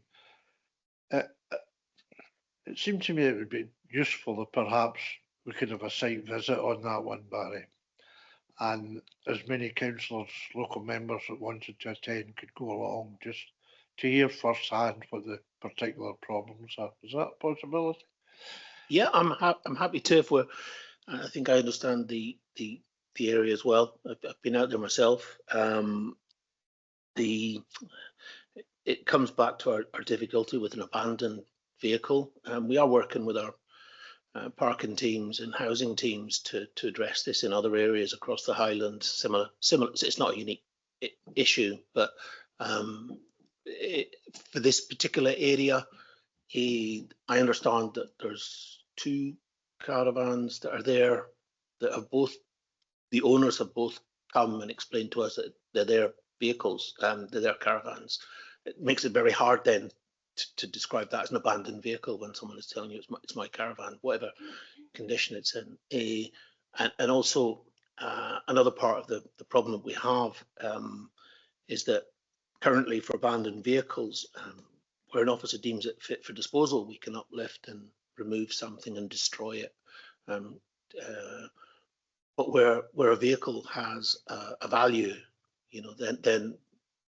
then our only option available to us at the moment, because we have no storage facilities, is to destroy something. So when there is a value to a vehicle, that's a value that we could recoup from sales, and it would be perhaps disproportionate to destroy, simply to lift for destruction something it's worth thousands of pounds that potentially the council could be selling and recouping the money for. So I understand the frustration for that one, but I'm happy to come down to that area. I can come down and get the details that I've got from my officer on that one particular area. But caravans are, excuse me, they are a problem. Their disposal is expensive for caravans. There's, as far as I'm aware, I could be wrong, but I looked into it myself. There's no route for the public to dispose of a caravan up in the Highland region. I don't think there's a public disposal route. We have a contract ourselves as a council because we have this facility to remove them, but I don't think public can actually dispose of a caravan legitimately, and safely. And so yeah, you can see there. I think it was 17 last year, 17 caravans that fell to us to look at and assess. Some of them are claimed and some of them are destroyed or for destruction. It's clear sometimes when the windows are smashed and the doors being ripped off and the things in a bad condition, it's easier to say, yeah, that's abandoned. But when an owner actually comes out and says, that's my caravan, they're parking it in a place they shouldn't be parking it without permission from either the council or the landowner or the parking team. But these are issues that are outside of the abandoned vehicles. So yeah, we have to work with housing and parking closer to try and work these issues through the system. Just for members' benefit, the object of the report coming to November, communities and places specifically, well, in part certainly to look at the provision of a storage area where we can take these vehicles, and the possibility of having a contract with other agencies in terms of vehicles to uplift these notionally abandoned vehicles. So that's just for information. Margaret, are you happy with what you've heard there? Yes, and I think it'd be a very good idea to have a site visit that Barry that you've suggested about. Yeah. Andrew? Yes, Barry, we've had a number of conversations about abandoned vehicles, what constitutes abandoned and what doesn't. But I think everybody would agree that if you've got a vehicle on the road, it should be road taxed, it should have insurance, and it should be MOT'd. And for me, if that's on the road and being used in some instances, so therefore it's not abandoned, then either the police or the council should be doing something about it. And as you know, the Coninbridge Community Council have raised this issue about Cellar Place and Bridgeview in Coninbridge a number of times, and I've given you photos of some of the vehicles, and others have raised issues about the amount of antisocial behaviour that's happening there. And I wondered, since I was there a few days ago, and I see that a lot of the cars are still there, has there been any progress made? Because there's a community council meeting on is it tomorrow, Tuesday or Wednesday? I think we've got one every day this week, just about. And we'll be asked if there's any update, because we had members of the public that never come to a community council come along to that meeting to specifically raise their concerns. I still think that I'd asked it a number of years ago that if there's caravans, trailers and other vehicles that are not designated for council car parks, there should be an opportunity to have a permit that they would pay for in order to use that, and it could help with the upkeep of the car park areas. But the town council, the housing service, were not interested in that, and they were looking at adopting a lot of the areas because there was a bit of ambiguity about which were in housing, which were adopted, which weren't, and then who then pays for any works that gets done. Right. So if you could, Shane Manning was moving that forward. Okay. And so it will be Ross Bartlett now, I think, that would be dealing with that. So it'd be useful to get an update on how that is progressing, because if we've got one corporate landlord, then I don't understand why we haven't moved towards one corporate landlord for all the land the council owns, including car parking areas. Yeah. So an update, and I don't expect it today. Okay. So at the start of the report, you talk about the reason it's here is to raise and highlight the amount of work that environmental staff do. And it is really amazing with the number of staff you have, how many different areas of the council that you're dealing with, including, as you kind of touched on, planning, where what's that, 112 planning applications to some extent that you've been involved in, whether that be on the contamination of land or other parts, water courses, and you touched on wind farms and turbines. So that must take up a lot of your time. So my question on that is, is there an internal recharge to the planning service for that? Or do you keep a note of the hours worked? Do you track it on each of these different projects so that you've got a kind of understanding of how much time that's taking? Because of things like planning will have a time limit, so you would have to reprioritise perhaps some other work in order to deal with that within the timescales. And then that's probably where my frustration and others comes in, where I'm going, have you looked at that yet? Although you've got different officers dealing with it, I appreciate. So does that get noted, that amount of time that's taken when you're dealing with things like planning? The EU legislation in the report, it shows that fish factories and the exported licence certificates has dropped considerably. Yeah. Is that a result of EU legislation? Or, because I thought there was a lot more to do, more forms to fill out for some of the factories, fish factories and elsewhere. Has that, why is that dropped so much? Or are they, can they do that themselves privately? The abandoned vehicles, I think you've covered that. Dog controls up, you know, the issues there's up 38. Is there an opportunity when it's not as, well, all attacks are serious, but when it's not as serious as, is it like a phased approach? You know, like say the dog is barking at people or maybe growling. Do you, or is there any legislation that kind of encourage people, the dog owners, to do training for the dog? Because I still think that people with dogs should have a license, you know, so you know where they are, and that might cover some of the costs. What's your thoughts on that, or is it just too difficult?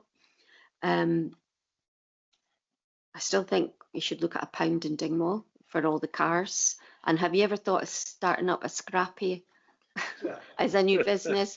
Because I think the council would make a tremendous amount of money out of it, given the abandoned vehicles that there are throughout Highland. So back to the raising the profile.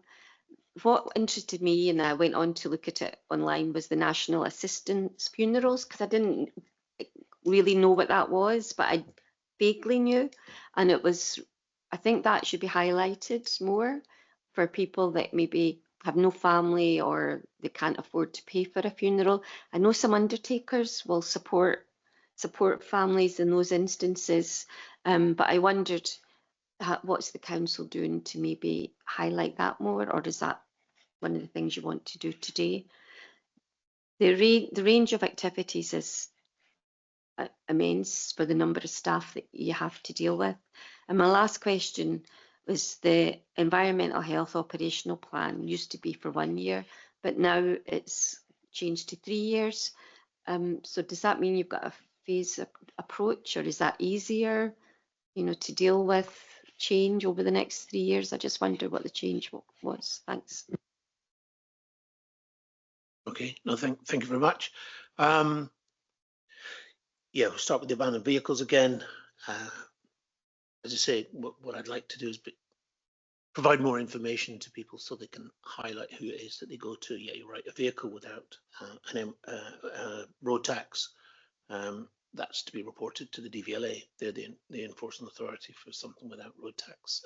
Without an MOT, the police will do it, as I understand it, if the vehicle is moving, but not if it's just parked stationary. So, but there are other, as you say, or other organisations that are involved in managing illegal or vehicles that are being used inappropriately on the road without the correct. I mean, insurance again you've mentioned, which is one that, you know, I don't look through for insurance, but MOT certainly, and road tax are these other organisations. Specifically for Cellar Place and Bridgeview, I don't have an answer for you right now, but I can obviously go back to the office and I'll get an update for those ones. I know an officer has been down and assessed the vehicles there, so I can provide you with feedback for that side of things later on today. Yeah, okay, I can send an email out in the meetings tomorrow, so I can do that this afternoon for you, no problem. With regards to the planning side of things, yeah, the contaminated land team, they screen all planning applications in the Highlands because there is a potential that development could be on a piece of land that's potentially had a contaminative use historically. And when it comes to other things through planning, it ranges through noise. It can be for things like air source heat pumps. It can be for, which obviously is a micro hydro guidance for that, but it can be for noise, it can be for odours, it can be for things like that. So the planning team, that's done by environmental health officers. Yeah, the ones in this area, Dingwall and Seaforth, are largely done by the DHOs based in this office. And as far as time tracking goes, yeah, we do have something on our system that allows us to the officers input how much time is. Some as you know, some could be very simple with a quick email, and other ones can be you know, review noise assessment reports and update it and input into it. It can be significantly greater. So, but we do have an officer time completion within our system that we could pull time spent on planning applications. We can do that. For the certificates, I don't know why there's a drop for the Dingwall and Seaforth area. EU exports since Brexit, yes, there's a large amount of paperwork to be done. They can be done externally by vets, approved vets. So if exports fall towards the weekends or something like that, you know, then they can use it. They can use someone else other than the Highland Council to do them. The paperwork, there's a lot of paperwork for it, and the certificates are quite long. But as I understand it, in 2027, I think there's the UK government and Europe are looking to have an agreement where a lot of this is perhaps removed from the system. But I don't know why the drop has been, other than perhaps people in the Dingwall and Seaforth area are either exporting less or are using private vets for that. For barking dogs, we can investigate barking dogs through statutory nuisance. So if we get a complaint of barking dogs, we'll send out, we'll ask for noise record sheets. Statutory nuisance has to be assessed as to how long, what time, duration, frequency, things like that. So we have a fairly standard response for things like barking dogs, where we ask someone to fill out a diary to give us an indication when it's happening, how long it's happening, what the inconvenience is to them. So that's a piece of legislation we can use for barking dogs. As far as controlling dogs, yeah, our officers are using certainly the system where we can get a complaint about a dog having bad recall. We can, you know, the guys when they're out on patrol will talk to dog owners. We'll take them through the process. If there's complaints about a dog, they will investigate it, and depending on the severity, they can ultimately impose a dog control notice on the dog and the owner, which may include telling them to keep it. You can't walk it in public without it being on a short lead, without it being on a muzzle. They can recommend or insist on training or an assessment to be made and training to be given to a dog under a dog control notice, and the dog control notice will stay with that dog until the officers deem that it's fit to be lifted. So that's ultimately the biggest enforcement. But of course they talk to people with dogs, and you know, they can say, we did get some information through on Blue Cross, I think it was, that offering training. So the guys do talk to folk and advise them of that. The national assistance burials, yeah, we don't, as far as I'm aware, I don't think it's publicised, but it's a function that falls to environmental health to arrange when there is no living relatives or close relatives to that. But I don't believe there's any kind of publicity associated with that. It just is, it's a function when, I think it's when all else fails, it's kind of, it needs to be organised. So environmental health obviously do that. I think there was any in this ward this year just gone, but we do that. And for the time of the report to 3 years, I'll have to ask Alan on that one. I think it's just to, you know, we've gone through a lot of changes with the management structure over the last year, and I think it was just seen that 12 monthly it's quite a fast hit when some of the plans they have for things is perhaps takes a wee bit longer, and an annual report maybe is perhaps a little bit sharp for that. But I can follow that up with Alan and feedback as well. Okay, thanks, Barry. I want to thank you for not only providing us with the titles of officers, but the names as well. I find that really useful when you're looking for the right person to contact. We are invited at 7.1 to 4 to accept the recommendations. Can we so do? Thank you, Barry. Thanks for your time this morning, and someday we'll be in touch with a view to setting up a site visit, and if it's appropriate, we might extend that to have a look at Cellar Place as well. Okay. Okay. Yeah, no problem. Thanks very much. Okay, thank you. Cheers. Moving on to agenda item 8, the Winter Service Plan 26-27. Pleased to have Ian with us this morning, Ian Crieff. Over to you, sir.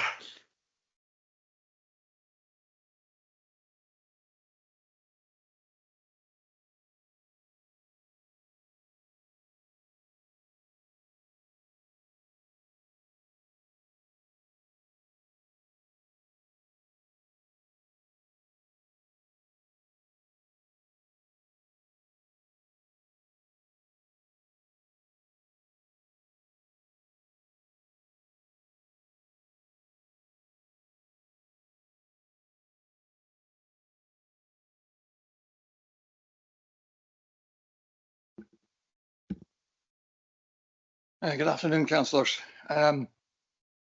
So this is the winter report for the coming season, and it's, as you'll probably have read, it's very similar to the previous years. Do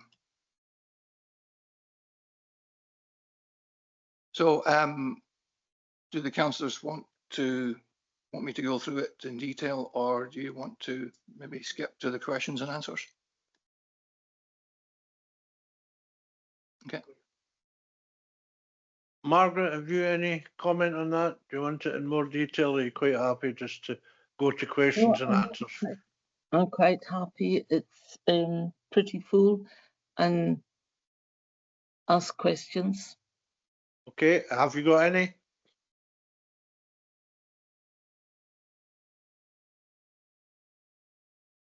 No, not at the moment. Okay, Angela. Just a couple. Every year we say, we're ready for winter, and something breaks down. Do you think all the vehicles will be ready, and have they all been checked over? Will they be serviced and everything? Touch wood and cross my fingers. Or is it just use at that time? And also, I do, when I'm out and about, I always check all the yellow grip bins, and a number of them are still full, but I wondered, is there a plan in place to fill them before winter arrives? Because I appreciate you haven't got many staff, and they're all doing, they've got, every year they've got set things to do at certain times of the year. Or is that something that criminal justice could do? Or because it's not a difficult task, is that something that they could take on? And I wondered, and maybe you don't know yet, are you able to update us on any of the operational changes that might affect us between amenities, roads, waste or lighting? She's all become one big happy family or not? But you might not be able to say that as yet. Yes, well, if we start off with the plant, it's still a wee bit early to say that all the plant has been serviced and delivered. My colleagues in Fleet do have an agreement with Econ to deliver dedicated gritters across the Highlands. And these are relatively new gritters. And I'm hopeful that those dedicated gritters will provided better service compared to our own ones. Could I just check, does that mean that's been contracted out, that part of the service? I couldn't say whether it's been contracted out, whether it's been hired or leased, but we are getting dedicated gritters from Econ. Just staffing levels previously were based on the number of winter maintenance staff that were needed. So I'm not clear. Is it council staff that will be operating them? Yes, it's council staff that are going to be driving them. It's just that winter is particularly hard on HGVs. HGVs aren't designed to be driven at 20 miles an hour for hours on end. Although they'll still be picking up salt from the road on their wheels, most HGVs don't carry 5-10 tons of salt in the back. So it is particularly hard on the vehicles. Looking towards newer vehicles that are dedicated gritters, so that they're only providing a gritting service.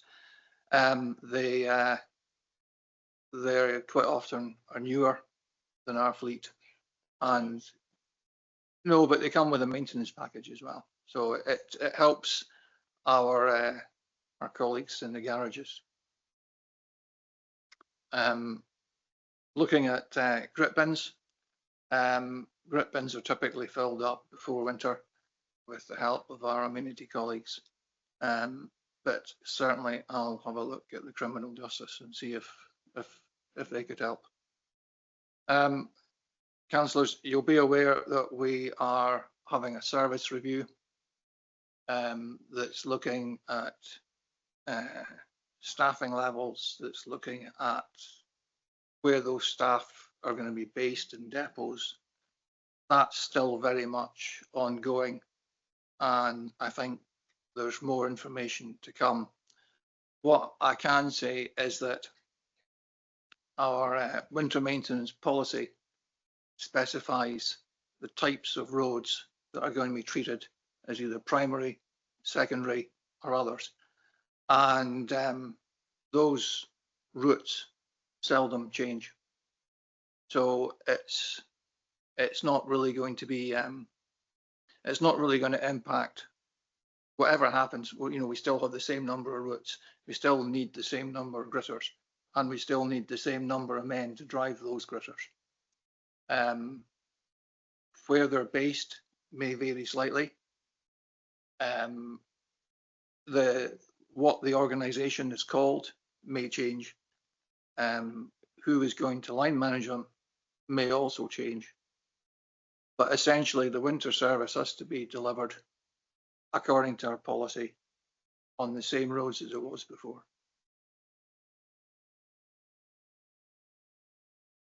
Margaret? Yes. I'm happy to approve the winter service plan, but it's when the winter comes, and it's no matter how thoroughly good it is, it's when the winter comes that the problems arise. So we'll probably be back to Ian in the winter. But meantime, I think the service plan is, there's nothing wrong with it as far as I'm concerned. Thank you. Thank you. Yeah, hopefully we're a bit away from winter yet, so be more relevant at the November meeting. Members, the winter service plan we're invited to approve. We do that. Thank you. And to you, Ian, thank you for your time this morning. Okay, thank you.